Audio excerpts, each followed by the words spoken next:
Today we are working Psalm 19.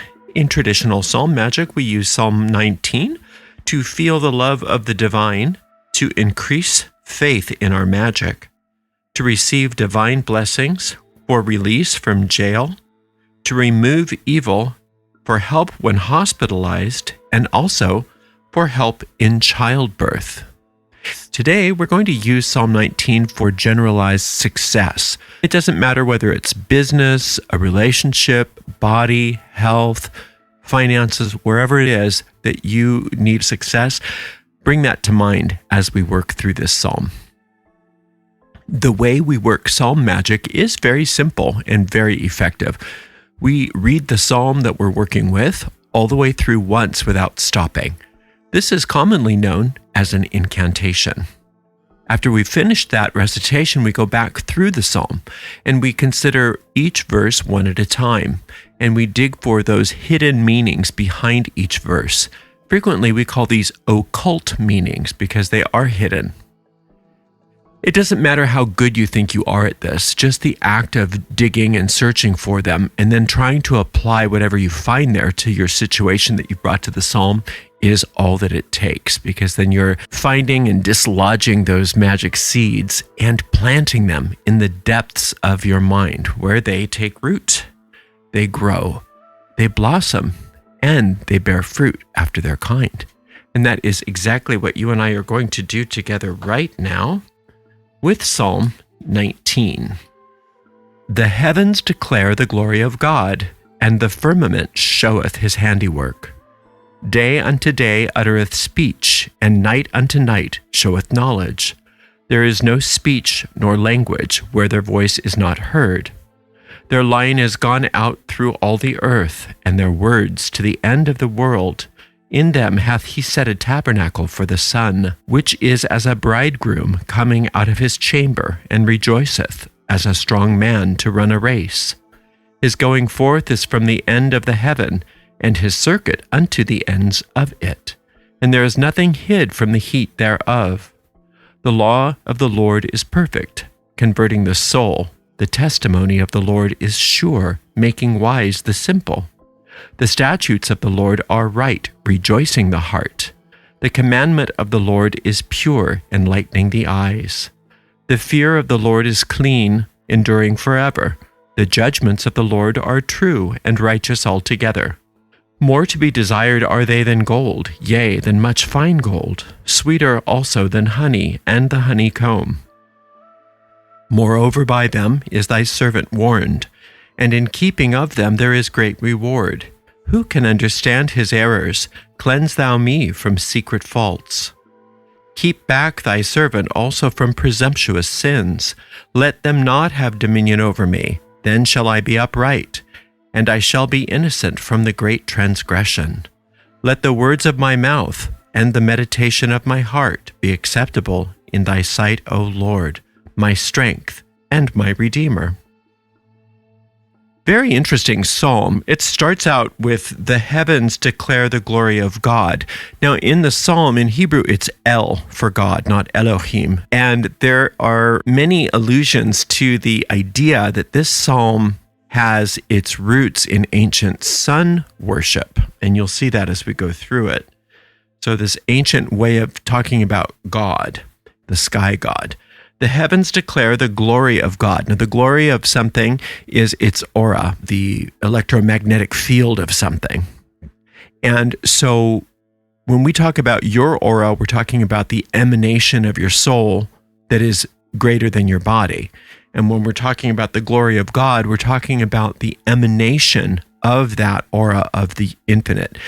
Oftentimes that is considered the dwelling place of God. The glory of God is also known as Shekinah, which is what we call magic dust or fairy dust, which is the ever-present substance that underlies all form. And the firmament showeth his handiwork. So let's just say that whole first phrase so it makes more sense. The heavens declare the glory of God, and the firmament showeth his handiwork. This sky god, this idea of the infinite coming forth as the God of the sky, the Father God versus the Mother Earth. Everything in the heavens shows the handiwork of the infinite, the glory and the aura of God. You can even see all the stars in the heavens as a depiction of that magical dust. Day unto day uttereth speech, and night unto night showeth knowledge. The power of our spoken word during our waking hours is the best way for us to keep track of our thinking. Our conscious mind versus our deep mind is what we're talking about here. The day is a representation of the conscious mind. Now, it's not always possible to monitor all of your thoughts, but you can monitor your speech. And the power of the spoken word is what is depicted here as being the most prominent power that our conscious mind has. There is no speech nor language where their voice is not heard. Your word never returns to you void. Minding what you're saying day to day. Say we were using this spell to become successful in our business. Then you have to watch what you're saying about your business. You have to watch what you're saying about business in general and not discussing your hardships all the time. That's not to say that you can't complain occasionally. But make sure that if you're complaining to somebody that can do something about it. So if you were talking about your body, the only time you want to complain about your body is when you're talking to your doctor, so that your doctor can do something about it. But if you're spending your time and your speech talking about how tired you are or how things hurt or how this condition isn't healing, then you're misusing your speech. Instead, you want to reserve your speech for that which you would like things to be. Their line is gone out through all the earth, and their words to the end of the world. In them hath he set a tabernacle for the sun. We're talking about the word of God here. We are the microcosm, and the infinite is the macrocosm. The word of God does not return to God void either, but God does not involve themselves in idle speech like we do. Their line has gone out throughout all the earth, and their words to the end of the world. In them hath he set a tabernacle for the sun. The sun is a representation of the infinite for us here on earth. Now, we don't say that the sun is God, because obviously there's more than one sun. The wise would say that God looks through the face of the sun. And so for our solar system, that is the most powerful example and symbol of the infinite that we have. And the tabernacle of the sun is the holy temple of the infinite. There is a holy temple called the tabernacle of the sun. And that would be what we call in our work here the solar light, because that tabernacle's function is to make sure that the divine design is always in effect, which is as a bridegroom coming out of his chamber and rejoiceth as a strong man about to run a race. Similar to the idea of the sun being drawn across the sky by a chariot in some of the old mythologies. His going forth is from the end of the heaven, and his circuit unto the ends of it. And there is nothing hid from the heat thereof. So even though you can't look directly at the sun to see it, you can always feel its heat. And that's a symbol that even though you can't see the face of the infinite, you can feel its effects because your heart is beating, your mind is working, you are experiencing things, you have consciousness. The law of the Lord is perfect, converting the soul. The testimony of the Lord is sure, making wise the simple. So it's a very clear change in tone from one section to the next. We were just talking about the sun and the tabernacle and the sun god and the sky god and all of that. And now all of a sudden we're talking about what appears to be from the ancient Hebraic faith, Torah. But remember, Torah is another symbol for divine law. And we know all about the Hermetic laws. Those are all divine laws. But the ultimate Hermetic law, the primary Hermetic law, the primary divine law is the law of cause and effect. The invisible world is the world of cause, and the visible world is the world of effect. And that is reflected in the previous verse where it's talking about even if you can't see the sun, you can feel its effects. And so the invisible world will always show itself through its effects.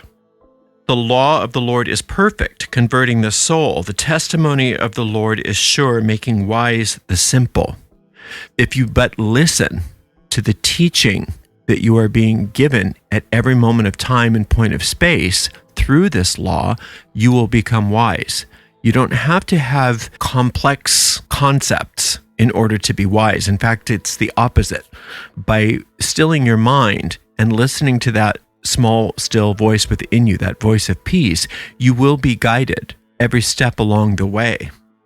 And that's always been true, and it will always be true.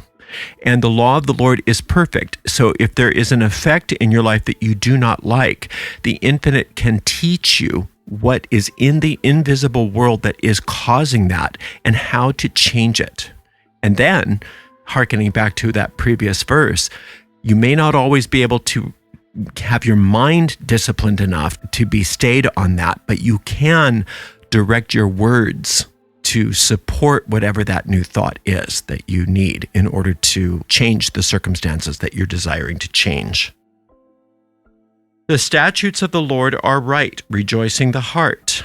The commandment of the Lord is pure, enlightening the eyes. So you will be happy and you will see the results of this if you are steadfast. If you put your faith in the infinite and in its perfect law, you can use the law of cause and effect to your benefit. And that's what the infinite wants for you. It's not like you're tricking the infinite in order to get what you want. It's the infinite wants you to have this, wants you to use the law for your benefit. But the only way that you can use the law to your benefit is to be taught about the law. And the way you need to be taught about the law is within your very specific and personal, unique circumstances. So whatever it is that you've brought to this psalm, there are very clear-cut lessons that need to be learned in regards to what the thoughts behind it are that need to be changed, and then how your speech patterns can reinforce that change of mind. So there's work to do. The fear of the Lord is clean, enduring forever. The judgments of the Lord are true and righteous altogether. On one hand, the fear of the Lord means respect, but on another level that we talk about frequently, your relationship to the infinite is the fear of God. And the fear of the Lord means the ecstasy that is always present when you are aware of the presence of the infinite. So when you get that feeling of ecstasy, when you get that feeling of knowing the omnipresence that is the infinite, that's clean and it endures forever. And that's really all you need. If you can tune into the omnipresence of the infinite, all of the rest of this stuff takes care of itself. It's a fast track to getting what you want. The judgments of the Lord are true and righteous altogether. The judgments of the Lord are how the infinite sees you and sees your circumstance. The infinite doesn't see your circumstance or you the way you do, because the infinite doesn't have difficulty seeing the truth. The infinite doesn't have any filters. If you've ever seen the old-fashioned graphic artists, they would have those transparencies that they would lay on top of their drawing, and they could put a different sheet on top and then another sheet on top and another sheet on top, and until you almost couldn't see what was the original drawing. And that's what our world is like. That's what the ego does for us, is we project things onto the screen of space that aren't real, that aren't the will of the infinite. But because of the power that we've been given and the free will to do that, we interact with those experiences as if they're real. Well, the infinite doesn't have any of that. So the infinite sees through all those overlays. It sees right through it and knows what you really are and knows what your circumstance really is. If we can move into that fear of the Lord, then it's clean and it endures forever, and it calls forth the judgments of the infinite, which are to say these overlays don't exist, so let's just take those off. Here's your outcome. Here's your happiness. Here's your joy. Here's your success.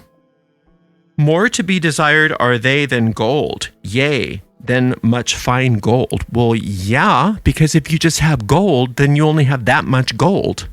But if you understand the workings of the law, if you understand how to work this and how to be, you can have as much as you need at any moment of time and point of space. It's the difference between having a genie grant you one wish and granting you infinite wishes. You've been granted infinite wishes from the infinite itself, because you are an extension of the infinite. You're not separate from the infinite. You're an extension of the infinite, and you have the same powers of creation that the infinite does. You just don't know how to use them properly. In fact, you misuse them. We all do.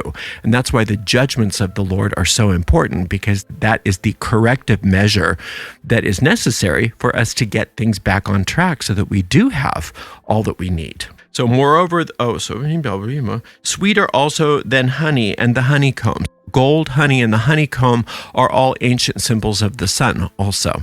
So this is another reiteration that this was an ancient sun god prayer at some point.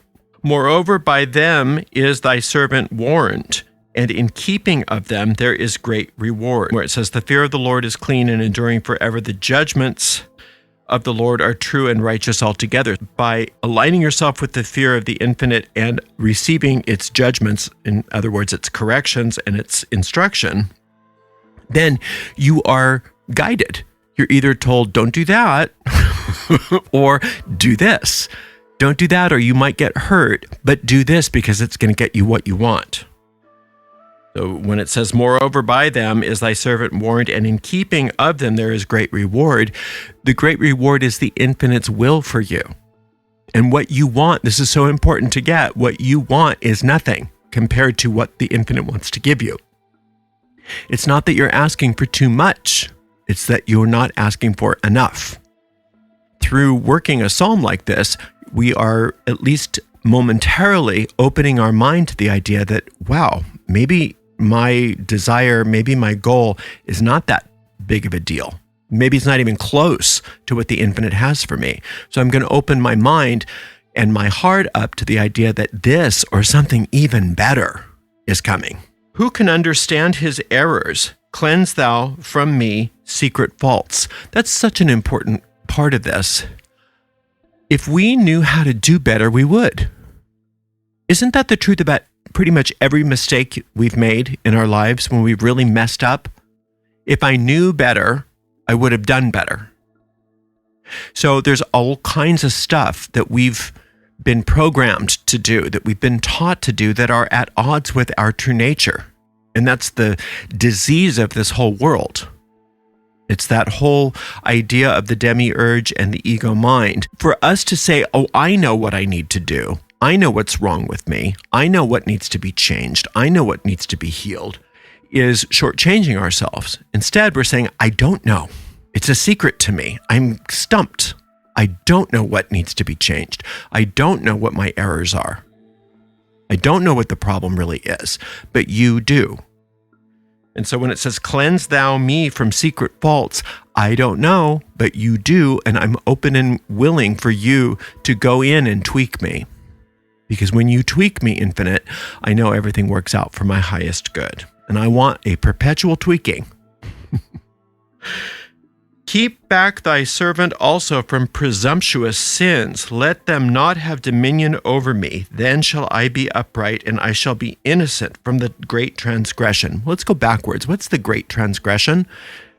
Swallowing this false idea that you're separate from your Creator, that you're all alone, that you're defective, and everything that comes out of that idea of I'm separate, I'm not good enough, comes out of that. I'm defective, I am an evil sinner. Whatever your thoughts are that your ego mind comes up with are simply reiterations of this grand transgression, which was, I wonder what life would be like if I was separate from my Creator. And just that contemplation in and of itself, wherever that happened at the beginning of time to the divine child of the infinite, because of the power of our minds, just contemplating that idea of, I wonder what it would be like to be all by myself and separate from my Creator, caused a big problem. The great transgression, the great separation. But the truth is that it didn't really happen. How could it happen if that's not the infinite's will? So yes, the infinite gives us free will, but the infinite can't give us free will to do things which are against the will of the infinite. But the infinite can give us free will to use our minds in any way we want. And so when we use our minds to think of something that's impossible, we do have the opportunity to dream dreams that think that the impossible has happened. And that's where we are here. And that's what we're coming out of here when we are asking to be innocent from the great transgression.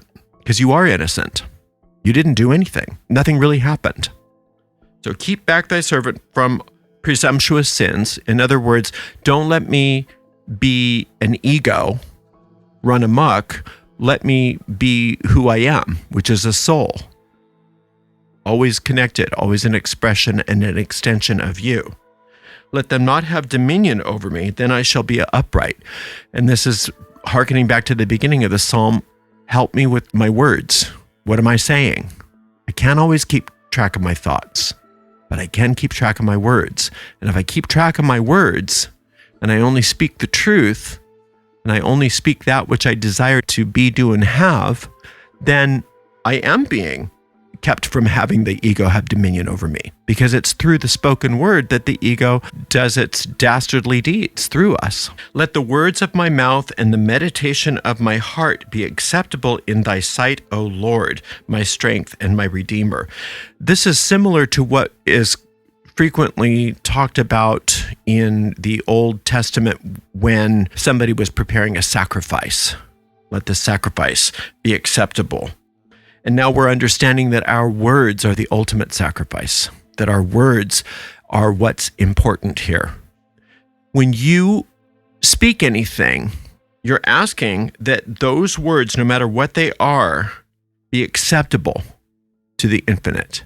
And your meditations are not necessarily what the wandering mind is experiencing, but what you're focusing on. Where is your attention focused? That's the meditation of your heart. The heart represents your deep mind, and it's showing you a secret that what you're focusing on, what you're contemplating, is deposited into the deep mind and shows up on the screen of space. So if we're saying that everything that is being deposited into my deep mind that will show up on the screen of space, let that be acceptable in the sight of the infinite. In other words, let it be reflecting the truth and not all the lies of this so-called great transgression, which are nothing but chaos. They're just nonsense. We live in a nonsense world because we are all projecting nonsense thoughts onto the screen of space. That's not the infinite's will for us. So now that we are saying, I want to have everything be healed for me, I want to be successful in whatever this endeavor is that I brought to the psalm, you get a wonderful parting gift as well. Not only do you get that, but wait, there's more. You get to have your entire world transformed. So yes, you can be successful in this situation that you brought to the psalm. And there's so much more. You can also have your entire life transformed. Let the words of my mouth and the meditation of my heart be acceptable in thy sight, O Lord, my strength and my redeemer. Strength in the Psalms frequently is talking about strength in battle. So the strength of the infinite is what we want, because then we no longer have to be defensive. We no longer have to defend ourselves because it's taken care of for us. So the infinite is your strength and also your redeemer.